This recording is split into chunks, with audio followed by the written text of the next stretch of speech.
Okay, the next page that we're going to work on is the About Me page. Mr. Crenshaw liked this page because it gave y'all specific things to put in bio-wise for parents to read. So if you're not on the edit screen, remember you can always go up to edit this page, and it's going to take you back to your edit. And over here to the side, left side, underneath your, remember I'm pretending to be website teacher, underneath your name you will click the About Me.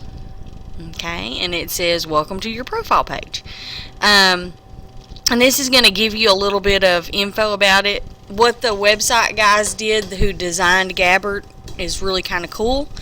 Instead of making you like make up something to type, you can click right here on manage your profile, and they give you this handy little form that you can just fill out, and it will automatically put that into your website so that your information is already done. So right here, the first blank up here is your website security. You don't really need to mess with that unless right now you want to change your password. Remember, right now your password is your first initial, last name. So if you want to change your password right now, go ahead and change that, but keep up with it. I can get it for you, or I can actually have you reset the password, but if you're changing it right now, make sure that you keep up with it. And again, save changes is kind of common sense. After you're done, hit save changes. Right here, we're going to start with contact information. You click here. It should automatically populate your Gmail address. If not, enter your Gmail address. If you want that hidden, which I don't really know why you would want that, you could click here, but if you want people to contact you, it's okay if they see it. And then again, just go through and put in your information right here. Alright, for the teacher staff ID box, we're just going to leave that blank because we don't have staff IDs. Classroom number is the number of your classroom. I'm just going to put mine there so you can enter it. If you do not know your classroom number, you can leave this blank and come back and finish it or add it later. I'll send out a reminder. If you have access to a phone with your with an extension or anything, you can add that. Otherwise, just put the middle school office's number there.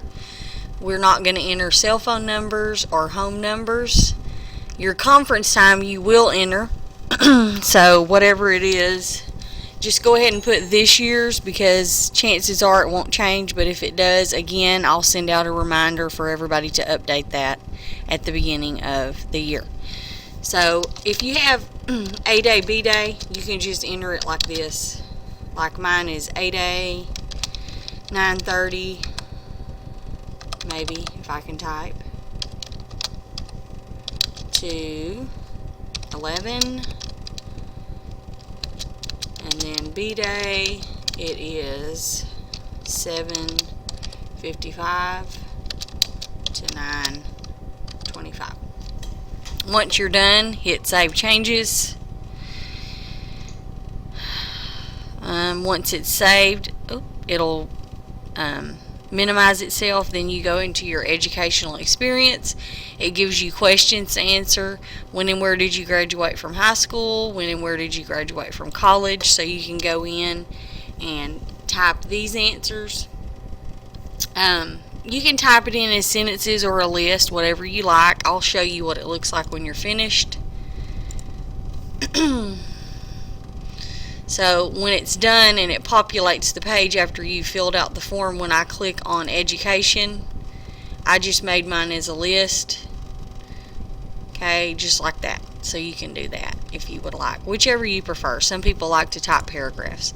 So you type that in, then your degrees that you hold, professional development, we do by year. So whatever you attended this year, you can list it there. Okay, so for my purposes, I'm just going to type in like a word for each one of these. Education, degrees, because I don't want to waste your time by me going in and making up stuff. So once I get done, I hit save change. Maybe my internet's still slow today.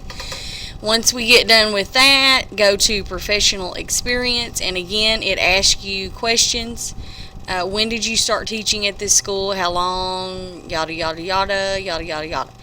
Here is my warning to you on this. You do not want to go back every year and update this. So when you're filling this in, I'm going to show you the one I did. Just say things like, I began teaching at Hudson ISD in 2004. Don't say, I have been at Hudson ISD for so many years. Make it where any year that somebody comes on your website, it doesn't look like that it's not been updated. Okay, so choose your language carefully when you're filling in this section of the website.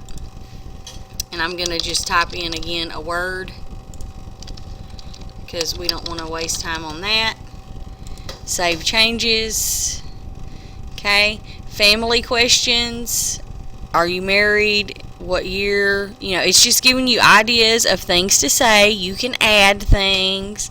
If you don't want to say your kids' names, that's totally fine. This is up to you. But it just looks nice on your website if parents can go in and read a little bit about you. Again, on this, be careful. Don't say I've been married 20 years. Say I've been married since 1994.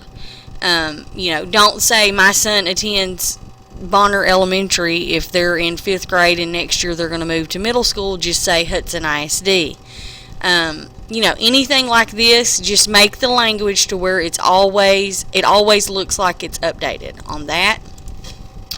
I'm just going to enter that. Oops, sorry, there's the bell. And again, we save changes. Last section is personal info, hobbies, anything like that.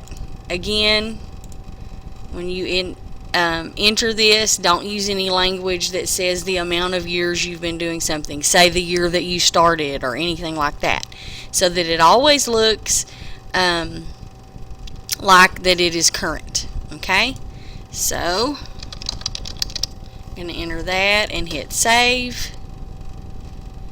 Alright. Okay, and once you get to this part of the website, it actually will let you choose the order that you want stuff to show. I just left mine in the same order, but if you want to rearrange that, you can, and just click save changes. Okay, and then once we have filled all this in, now we can go back to the site, or you can. Oh, see there? We fixed that. Oh, that kind of fixed, but I think it was the website guys fixing it, so I'll get information on that if it needs to be tweaked by you guys later. But now if I click on the About Me section, see, now it automatically populated your stuff that you just typed in. Okay, and again, when we want to go back to the edit screen, we hit edit screen.